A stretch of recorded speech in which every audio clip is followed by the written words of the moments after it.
बिस्मिल्लाहिर्रहमानिर्रहीम। अस्सलाम वालेकुम। आज हम करेंगे 96वां इडियम, ए whole new ball game.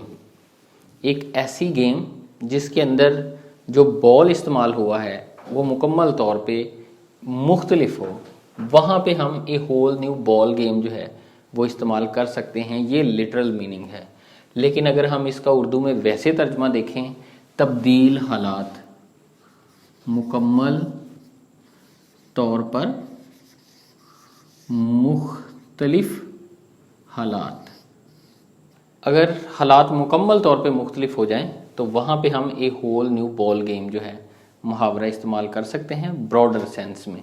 Literal meaning इसका यही है कि अगर आप कोई खेल खेल रहे हों, जिस तरह की बॉल जो है उस पर आपकी प्रैक्टिस हो या जिस पे आप आदी हों उससे मुकम्मल तौर पे मुख्तलिफ हो जाए तो खेल आपके लिए बड़ा मुश्किल हो जाए। हो सकता है आसान भी हो जाए, लेकिन आम तौर पे ये मुश्किल हालात के लिए ही इस्तेमाल किया जाता है। अंग्रेज़ी के अंदर इसका तर्जमा जो है a significant change in circumstances. जो हालात हैं उनके अंदर एक नुमाया तब्दीली आ जाना, वाज़ेह तब्दीली आ जाना। ए चेंज टर्न ऑफ इवेंट्स, जो वाक़यात हैं वो बहुत ज़्यादा तब्दील हो जाएं, इंसान के हक़ में ना रहें या इंसान के हक़ में हो जाएं, दोनों तरह हो सकता है। लेकिन ये इडियम जो है आम तौर पे जब इंसान के हालात हक़ में ना रहें तब इस्तेमाल किया जाता है। मिसाल के तौर पे हम कह सकते हैं कि एक शख्स घर में रहने का आदी हो लेकिन उसे बाहर के मुल्क जाके जॉब करनी पड़ जाए, मुलाजमत करनी पड़ जाए, तो ये उसके लिए मुकम्मल तौर पे ए होल न्यू बॉल गेम है। एक शख्स गांव में रहता है, वो घर में रहता है, उसको हर किस्म की आसाइश हासिल है, लेकिन उसे लाहौर यूनिवर्सिटी में जाना पड़ जाए या किसी और यूनिवर्सिटी में वो दाखिला ले ले बाहर जाके और उसे हॉस्टल में रहना पड़े, ये मुकम्मल तौर पे होल न्यू बॉल गेम है। एक शख्स है वो एक ऐसी मुलाजमत करता है जो उसके लिए बहुत आसान है। हम मिसाल ले लेते हैं, एक टीचर है, उस्ताद है। अब वो उस्ताद जो है उसके नीचे बहुत सारे बच्चे हैं जिन पे वो हुक्म चला सकता है, उन पे एक अल्लाह ताला ने उसे फ़ौक़ियत दी है, लोग इज़्ज़त करते हैं। लेकिन अब उसे किसी ऑफिस में काम करना पड़े, किसी मैनेजर के नीचे, अब वहाँ डांट भी पड़े, वो मुकम्मल तौर पे एक होल न्यू गेम होगी। ऐसे हालात में हम ये होल न्यू बॉल गेम जो है वो इस्तेमाल कर सकते हैं। अब इसका ओरिजिन देखें तो इसको बेस बॉल जो है उसकी बॉल से जोड़ा जाता है। कहा जाता है, जो तारीख़ हमें बताती है, शवाहद जो हमें किताबों से मिलते हैं, कि जो बेस बॉल है उसके अंदर बॉल जो है वो तब्दील की गई थी। तब लिटरल मीनिंग में ये लफ्ज़ कहा जाता था, एक होल न्यू बॉल गेम। फिर उसके बाद 1960 में ये फिगुरेटिव मानी में यूज़ हुआ है। अब हम पहले ये बेसबॉल के हवाले से जो बॉल है उसके मुतल्लिक देखते हैं। यहाँ मैंने एक बेस बॉल जो है उसका एक मुख्तलिफ डिज़ाइन बनाया है, यहाँ मैंने मुख्तलिफ डिज़ाइन बनाया है। जो सबसे पहले शुरू में 18वीं सेंचुरी में जो बॉल इस्तेमाल होती थी बेसबॉल, वो रबर कोर से बनी होती थी। बाहर की तरफ चमड़ा और चमड़े के ऊपर ये इस तरह सिलाई की होती थी। अंदर जो है जो पुराने जूते हैं उनका जो लेदर है उसको पिघलाने के बाद वो कोर में भर दिया जाता था। रबर कहाँ से हासिल की जाती थी? पुराने जूतों से। लोग इसकी जगह कोई और चीज़ें भी भर लेते थे। मिसाल के तौर पे कुछ जगह पे फिश आए जो है वो भी भर दी जाती थी। अब वो सख्त है, वो भी अंदर उसको पीस के या टुकड़े करके किसी तरह भी भरते होंगे वो भर देते थे। फिर ऐसे भी करते थे कि जो ये फिश आई है या मेल्टेड शू लेदर है उसके ऊपर जो है ना यार्न यानी धागा जो है मोटा, वो लपेटने के बाद वो एक गोला सा बनता, उस गोले के ऊपर चमड़ा लगाते और चमड़े को सिलाई कर देते। ये एक बॉल इस्तेमाल होती थी। ये वाला जो डिज़ाइन है ये बहुत पुराना डिज़ाइन है, इसको लेमन पील बॉल कहते थे। यानी कि जिस तरह हम ऊपर से 4 हिस्सों में माल्टा या लेमन छील लेते हैं, ये 4 हिस्सों में जो है वो चमड़ा कटा होता था और बाद में सिलाई किया जाता था। इस डिज़ाइन को लेमन पील बॉल कहते थे। ये बहुत पुरानी बॉल है। जो मैंने अपनी किताब लिखी है इडियम के ऊपर, उसमें मैंने जब 1850 से पहले बॉल इस्तेमाल होती थी उसके नमूने नेट से हासिल किए हैं।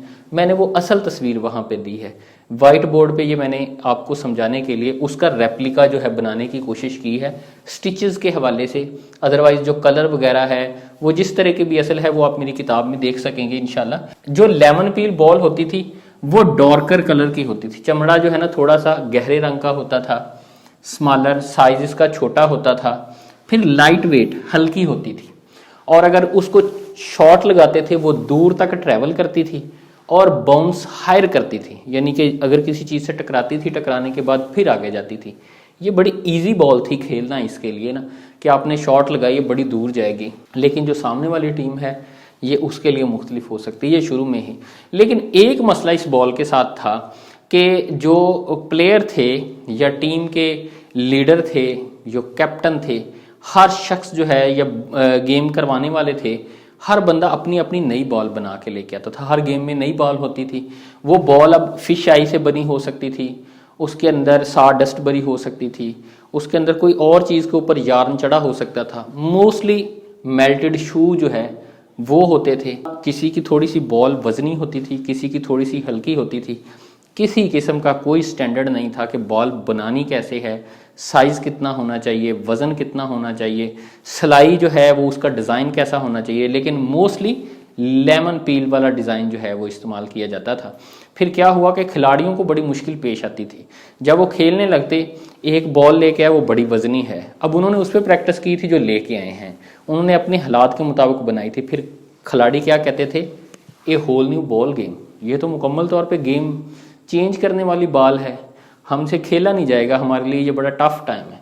फिर क्या हुआ, ये मिड 1850 की बात है। जितनी टीम्स हिस्सा लेती थी, जो बड़ी बड़ी टीम्स होंगी, लोकल टीम्स जो हैं वो तो उनकी कोई गिनती नहीं होगी, तो उन्होंने एक मीटिंग की 1800 मिड 1850s के अंदर, और उस मीटिंग का मकसद ये था बॉल की स्टैंडर्डाइजेशन की जाए। उसमें उन्होंने ये कहा कि ये बॉल जो है 51.2 to 6 आउंस की होगी, ठीक है।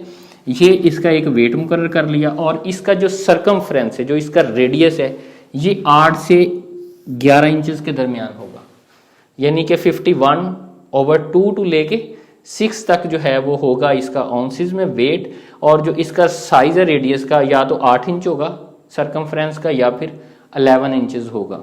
अब एक स्टैंडर्डाइजेशन हो गई, लोगों को पता है कि ये रेंज है बॉल की, 11 इंचेस का जो सरकमफ्रेंस है उससे मोटी नहीं होगी बॉल, और 51/2 to 6 से लेके ज़्यादा वजनी नहीं होगी, यानी कि करीब करीब एक रखा गया, क्योंकि उस वक्त मशीन्स नहीं थी। जो मोची थे वो अपनी हाथ से बॉल बनाने वाले उसको बॉल को बनाते थे, उसमें थोड़ा बहुत फ़र्क आ सकता था, इसलिए ये थोड़ा सा जो है ना फ्लक्चुएशन रखी गई है।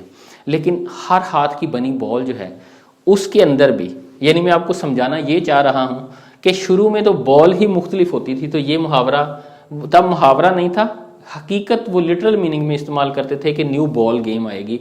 अब बॉल न्यू है तो गेम भी मुख्तलिफ होगी। लेकिन जब ये स्टैंडर्डाइजेशन भी हो गई, फिर भी दो तरह की बॉल्स रह गई, मुसीबत वही रही। एक बॉल को कहते थे लाइव बॉल और दूसरी को कहते थे डेड बॉल, यानी दो तरह की बॉल्स हैं, लाइव बॉल्स और डेड बॉल। लाइव बॉल्स क्या थी, जिनके अंदर जो भी मटेरियल लिखा गया था, फर्ज करें लेदर शू जो है वो मेल्टेड, ये फर्ज करें भरा, अब आप फिश आई नहीं भर सकते, सा डस्ट नहीं भर सकते, लकड़ी का बुरादा या कोई और चीज़ उसमें नहीं भर सकते, साइज भी नहीं बढ़ा सकते। जो सिलाई करने वाला है ना, उसके सिलाई करने वाले के हाथ में भी एक कमाल होता था। कुछ लोग तो ये स्टिचेस जो थे उसे बड़े सख्त करके लगाते हैं। अब जिस बॉल को बड़ा सख्ती से बड़ा टाइट करके बनाया होता, वो बॉल तो बहुत दूर तक जाती, लंबा सफ़र करती, बाउंस भी अच्छा करती। लेकिन जिसको ज़रा नरम हाथों से बनाया होता, स्टिचेस उसके थोड़े से ढीले रखे होते, वो डेड बॉल होती, उस पर खेलना बड़ा मुश्किल होता। उसके लिए भी ये लोग कहते कि होल न्यू बॉल गेम। ये है लिटरल मीनिंग। फिर वक्त बदला और 1960 में इसको फिगुरेटिव यूज़ में इस्तेमाल करना शुरू किया। किसी भी ऑथर ने यूज़ कर दिया होगा और बाद में ये मकबूल हो गई बहुत ज़्यादा। आप ये ना समझें कि ये सिर्फ अब गेम की हद तक है। अब आप फुटबॉल में भी इस्तेमाल कर सकते हैं, हॉकी में भी कर सकते हैं, बेसबॉल में, क्रिकेट में, यहाँ भी बॉल इस्तेमाल होता है। वहाँ लिटरल मीनिंग में भी यूज़ कर सकते हैं, फिगुरेटिव मीनिंग में भी यूज़ कर सकते हैं। लेकिन आप रोज़मर्रा के हालात में भी, जैसे मैंने आपको हॉस्टल की मिसाल दी, बाहर रह के काम करने की दी, एक आपकी मुलाजमत के बदल जाने से मैंने आपको की। अब ये भी हो सकता है किसी का अल्लाह ना करे कि किसी का वालिद फौत हो जाए, तो अब उसके लिए एक होल न्यू बॉल गेम है, अब उसने खुद लड़ना है। इस तरह के किसी भी हालात के तब्दील होने की सूरत में ये वाला मुहावरा इस्तेमाल किया जा सकता है। अब हम आते हैं मिसालों की तरह I used to be a teacher, मैं एक उस्ताद था।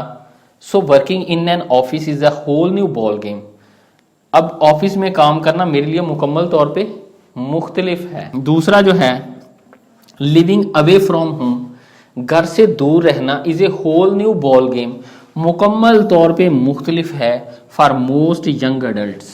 जो नौजवान लोग हैं उनके लिए घर से बाहर रह के वो पढ़ाई भी हो सकती है, काम भी हो सकता है, कुछ भी, वो मुकम्मल तौर पे होल न्यू बॉल गेम है। आप बहुत सारे ऐसे फ़िक्रे बना सकते हैं जिनमें हालात मुकम्मल तौर पे तब्दील हो जाएं, और मुझे उम्मीद है इंशाल्लाह इस वजाहत के बाद आपको ये इडियम नहीं भूलेगा। और अगले इडियम तक के लिए मुझे इजाज़त दीजिए। अल्लाह हाफिज़।